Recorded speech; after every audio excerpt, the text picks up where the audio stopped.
Evening. Happy Cinco de Mayo.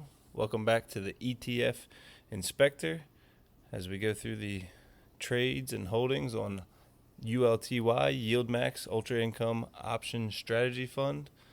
Sorry that I'm getting this out so late. Kind of a crazy day. Right after work, my daughters had soccer games, and then after soccer games, we had to divide and conquer to take them to their soccer practices for their other teams. So not getting home till late to go over everything. So I'm going to try and keep this pretty short. There were some trades today for the YieldMax funds, right? The only ones we're concerned with are ULTY or ULTY. Okay, so they had a handful of them, and all of them ended up staying within the same week. So let's take a look at what they did. All right, we'll start with the trades. So they made trades. We've grayed out everything we've talked about in the past. So this is for trades performed by the fund manager on May 5th. So they made trades in MSTR, CVNA, so MicroStrategy, Carvana, HIMS, and Upstart. HIMS and HERS and Upstart. All right, so if you were watching the market today, there was a lot of red with a little bit of green sprinkled in, right? So it's going to help us with the options that they've sold, but of course it's going to hurt with the value of the stocks that they hold. So as you can see, more red than green, but there's a little bit of green sprinkled in. ULTY ended up closing at 596, so down 3 cents, nothing major. So you can see they in MSTR they just closed out the put that they had at $335 and opened up a put at $325. They lost a little bit of change in between. Did I do that right? No, they made a little bit. I'm sorry. Sorry, it's almost 10 o'clock at night. I'm not used to being up this late. CVNA, Carvana, they closed out the put that they had at 180, opened a new one at 212.50. They closed out the call that they had sold, and they had to pay a lot of money for it, almost $25 a share, times 100 times 250. So that one hurts a lot. And they opened a new call at 285. So they were just trying to, take the hit and still try to make back a little bit of money in the rest of the week. So they kept all these within the same week, but their original call got blown through, so they had to move it up. HIMS and HERS, they had a lot of positions to change, right? So same idea though. They were closing out the collars that they had and moving them up to the range that the stock has moved into as it went way past their calls that they sold. And same thing with Upstart. Upstart was slightly different, I believe, because they also buy to close a call. No, I'm sorry, it was HIMS and HERS where they also have a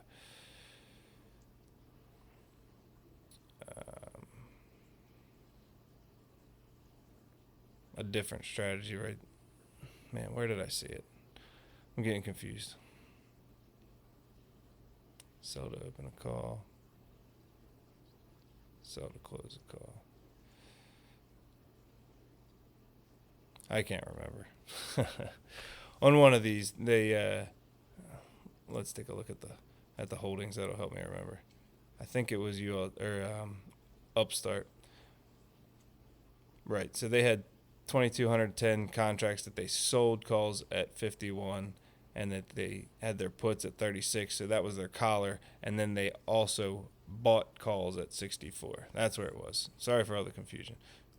So those $64 calls, yeah, they got to sell them. So they brought in some money there on those, and then they just went ahead and changed their collar positions. So overall, on today's transactions, so this isn't whether or not the overall trade was a win or a loss, but just on money brought in versus money put out to make these transactions today. They made $9,000 on MSTR. They lost $500,000 on Carvana. They lost almost $1 million on Hims and Hers, and they lost $600,000 on Upstart. So if we're still keeping track for this week, figuring out the weekly income, on Thursday they lost 1.1 million on trades. On Friday they lost over 2 million on trades, and then again today they lost over $2 million on trades. So once again, another week that's looking like they're going to end up losing overall on their weekly trades. So the hope will be that at least they make money from holding the actual stocks.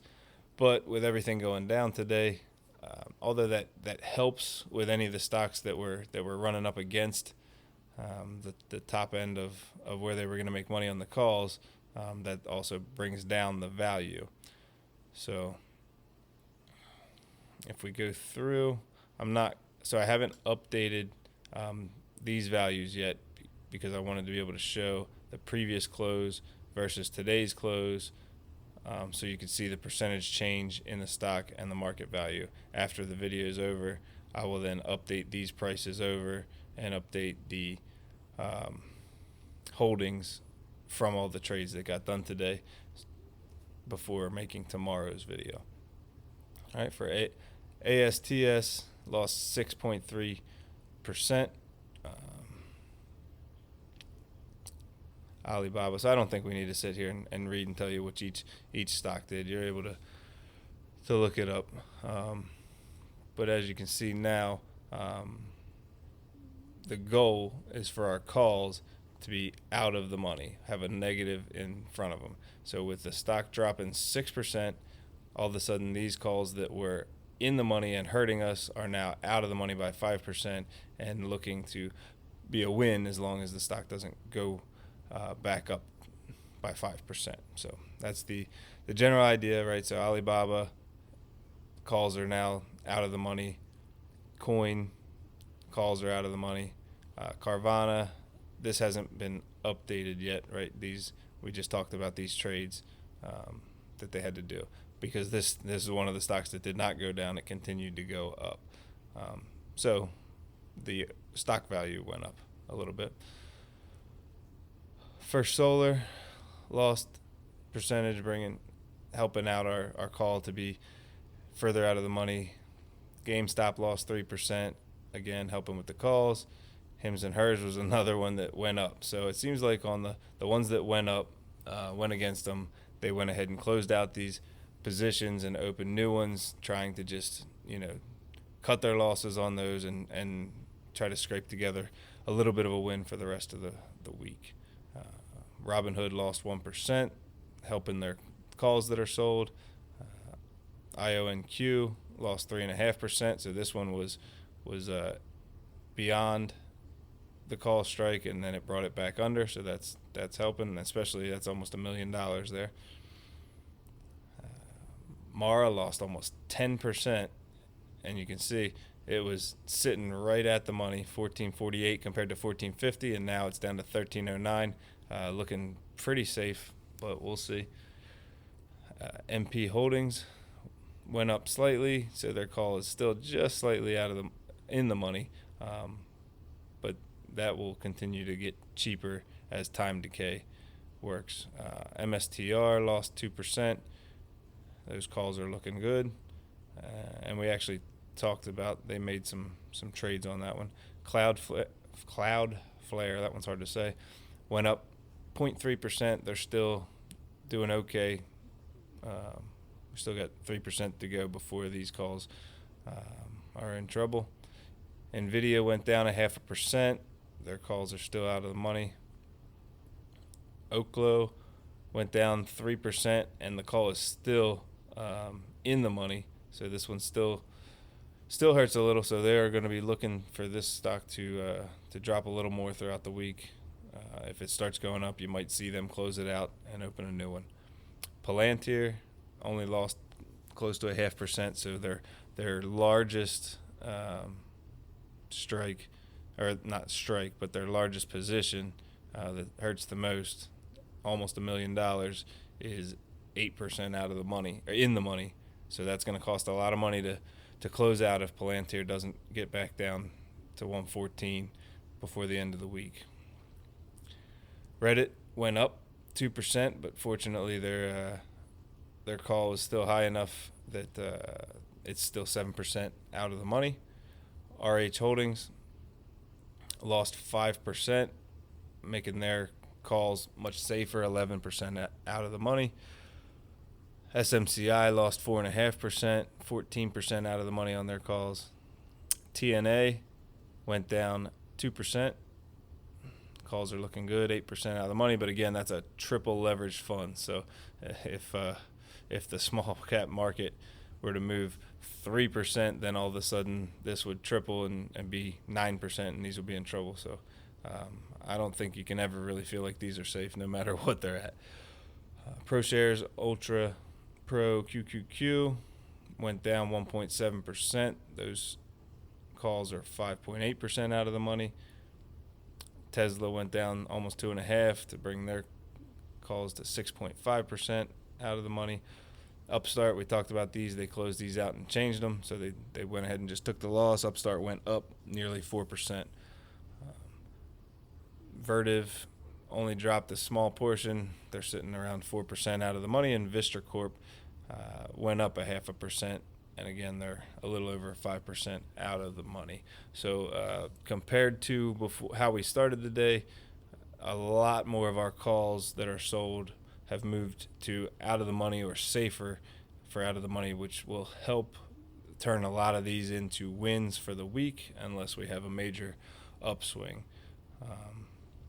But as far as the market value of each of the holdings of the shares, not the contracts, overall that changed to a total of negative $3.1 million. So obviously it hurts more when the stock goes down than when it goes up, because we lose more money on the positions than we make on the weeklies, but we needed it to come down somewhere. We were going to lose on everything. Don't pay attention to this NAV right now because I haven't updated these holdings and these market values yet, but that'll be correct tomorrow. I think that's just about everything. I'm sorry. I feel like I've kind of trailed off a couple times. I'm tired. I'm kind of leaning away from the computer, so I'm trying to be a little more loud and clear, as was brought up in the comments. So if you made it this far, I appreciate it. I appreciate everybody that has subscribed and liked. It helps tell YouTube to suggest this to other people, and I appreciate that a lot. So if you made it this far, I've got the dad joke of the day from the dad joke calendar my children gave me. So today says, what invention allows us to see through walls? I've heard it said, did you hear about that new invention that lets you see through walls? You got to tell it better, right? And people seem to be a little confused. They don't believe it. And they go, yeah, a window. So corny as always. Thank you. I appreciate it. I'll be back tomorrow after the market closes to let you know how they did. Have a good night.